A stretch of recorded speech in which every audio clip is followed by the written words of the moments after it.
यो हाम्रो देश, हाम्रो नेपाल दल दलको भुमरीमा फसेको यो नेपाललाई, यो राष्ट्रलाई हामीले कसरी निकास दिने भनेर हामीले प्रत्येक नागरिकले सोच्नुपर्ने दिन आएको र यो नेपालको भूमि कता जाँदैछ भन्ने कुराहरू पनि हामीले सोच्नुपर्ने भएको छ।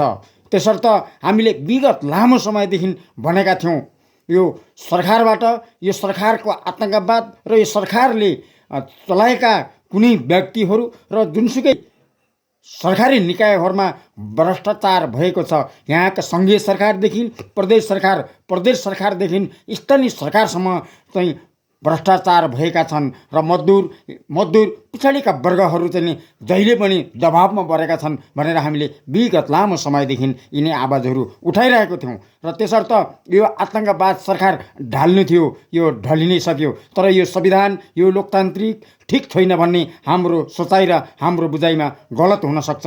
किनकि यो संविधानले दियो प्रत्येक पिछडिएका वर्गहरू दलित, महिला, आदिवासी जनजाति, मुस्लिम, प्रदेश मधेस तहारको हक अधिकार दिलायो। तर यो दिलाउने, यो व्यवस्था चलाउने व्यक्तिहरू ठिक थिएनन्। यी व्यक्तिहरू ठिक उठाएका छौँ र जुनसुकै पार्टी होस्, र यो पार्टी एमाले, काङ्ग्रेस, माओवादी जुनसुकै पार्टी भए पनि यो पार्टीको विधानमा ठिक छ।